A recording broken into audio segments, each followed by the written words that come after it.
보세요. 30년을 동거했는데 모르는 사람이래요. 우리가 보통 아무리 보통 30분만 같이 있어도 뭔가 없던 정도가 새록새록 생길 만한데 30년을 같이 살았는데 모르는 사람이라뇨. 김묘성 기자님. 모르는 게 아니라 모르는 척 시치미를 뗀 것이 아닐까 생각이 됩니다. 어허. 최근 수원에서 벌어진 아주 비극적인 사건인데요. 이 사건은 아버지의 집을 찾아갔던 아들의 신고로 알려지게 됐습니다. 어머나. 지난 7일 오후에 112에 신고된 그 신고 내용은 이렇습니다. 어허. 아버지가 사흘째 연락이 안 된다라는 거였어요. 아이고. 그런데 이상한 점은 네. 집안에서는 전화 벨소리가 계속 울린다는 거예요. 문 너머로 들린다는 거죠. 네. 그런데 받지 않는다는 것인데 집안에 있을 가능성이 크다고 볼 수 있는 상황에서 어허. 혹시나 아버지께서 쓰러지신 건 아닌지 걱정도 됐을 겁니다. 네. 그래서 경찰에 신고를 한 것으로 보여집니다. 아이고 진짜 왜 안 그러겠어요. 왜냐하면 이 문 딱 대고 들으면 전화벨소리 들리잖아요. 경찰에 신고는 했지만 전현 평론가님 경찰이 오는 걸 기다리는 동안 얼마나 마음이 불안했을까요. 그렇습니다. 더군다나 신고자의 아버지는 70대로 지금 알려지고 있는데 사실 어르신들이 전화 안 받으면 굉장히 걱정 많이 맞아요. 되죠. 네. 그리고 경찰과 소방 관계자들이 왔습니다. 강제로 문을 개방했는데 정말 충격적인 장면을 발견하게 됩니다. 왜요? 이 신고자의 70대 아버지가 집에 있기는 있었는데요. 돌아가신 상태였고요. 어머나.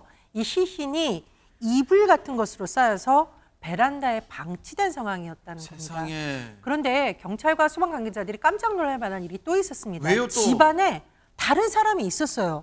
60대 남성이 있었는데 경찰이 보기에는 이 60대 남성이 70대 남성을 둔기로 해치고 그 시신을 내버려 둔 것으로 일단 추정이 됩니다. 어머나. 이 60대 남성 결국 현장에서 긴급 체포됐습니다.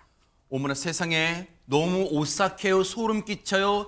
그러면 이 피해자의 숨진 남성의 아들이 밖에서 전화를 수없이 했을 때 전화벨이 울릴 때 이 60대 남성은 그 피해자의 시신 곁에서 있으면서 집안에 버젓이 있으면서도 하재근 평감 전화조차 안 받았다는 거 아니에요 지금? 좀 그랬다는 이야기가 되는 건데 그럼 60대 남성은 도대체 왜 이런 일을 벌였느냐에 네. 대해서 경찰이 조사를 하고 있죠. 하고 있는데 이 60대 남성이 경찰 조사에서 네. 횡설수설하고 있다고 합니다. 어허. 그래서 정확히 지금 동기가 뭔지 무슨 일이 있었는지 알 수는 없는데 그 숨진 이 70대 남성에 대해서 나는 모르는 사람이다.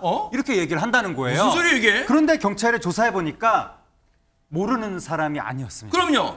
60대 남성의 숨진 70대 남성이 삼촌이었습니다. 세상에. 삼촌 조카지간으로 30여 년 동안 함께 살아온 상태였습니다. 저 집에서요? 네, 함께 살아왔는데 지금 모른다고 하는 거예요. 세상에. 그리고 저 집이 바로 70대 남성, 숨진 70대 남성의 그 명의로 된 임대주택인데 어허. 60대 조카가 일정한 직업이 없다고 합니다. 네. 그 삼촌하고 함께 살아왔는데 그 삼촌 덕분에 어떻게 보면 거처를 해결했다고 할 수 있을 텐데 세상에. 그런 30년 동안 함께 살아왔던 삼촌을 살해하고 지금 모르는 사람이라고 잡아떼고 있는 거 아니냐. 어머나. 그렇게 의심이 되고 있는 상황입니다. 아니 은혜를 원수로 갚아도 유분수지요. 세상에 이 70대 남성을 삼촌이었던 남성을 이 숨지게 하고 이 60대 남성은 대체 언제부터 시신을 베란다에 방치해뒀던 걸까요? 얘기 들어보시고 이어가 보도록 하겠습니다.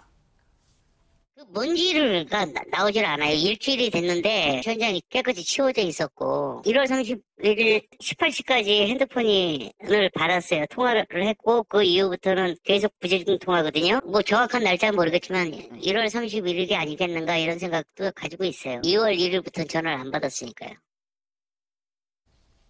정확한 사망 시점은 아마 국과수에 부검이 있어 봐야겠지만 어쨌든 추정컨대 며칠째 시신을 방치한 것으로 보이잖아요. 백선 변호사님. 그러니까 일단은 1월 31일 오후 6시에 마지막 통화를 했고 그리고 2월 1일부터 아예 이제 어떤 전화를 해도 받지 않고 통화 두절됐다고 하면 일단 추정할 수 있는 건 1월 31일 오후 6시 이후에 이 소위 삼촌을 살해하고 시신을 방치했을 가능성이 굉장히 높죠. 세상에. 그러니까 지금 대략 7일에서 8일 정도 어머나. 최소한 방치를 한 것이 아닌가라고 볼 수밖에 없는 게 일단 지난 7일에 아들이 이제 연락이 안 되니까 경찰에 신고를 한 거죠. 네. 그리고 8일에 이제 피해자 구속이 됐으니까 일단은 최소 한 7일 정도는 방치했을 가능성이 높은 상황인데 네.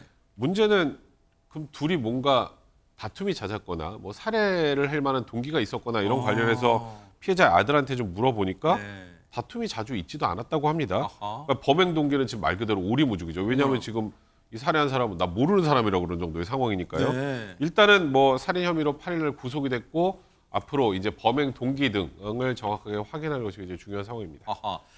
구속이 된 이 60대 남성, 경찰은 이 남성을 검찰에 송치하기 전 마지막으로 한번 이렇게 물었대요. 대체 이런 끔찍한 범행을 왜 저질렀느냐 이렇게 마지막으로 한 번 더 물었는데 이런 답이 돌아왔다고 합니다. 한번 들어보시고 이어가 보도록 하겠습니다.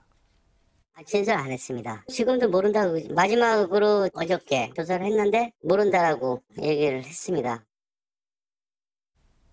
혹시요 이렇게 끝까지 잡아떼면 자신의 범행에 대한 형량이 낮춰질까 그런 생각하고 있을까요? 왜 이렇게 잡아떼일까요? 백성 변호사님. 그러니까 저도 이제 좀 확인을 해봐야 될 것 같은데 지금 현 시점에서는 뭐 피해자가 누군지도 모른다는 얘기를 하는데 30년 동거한 사람을 모른다는 건 상식적으로 말이 안 되기 때문에 저건 100% 거짓말이라고 봐야 될 것 같고요. 네. 일단은 뭐 앞으로 수사 과정을 더 지켜봐야겠습니다만 네.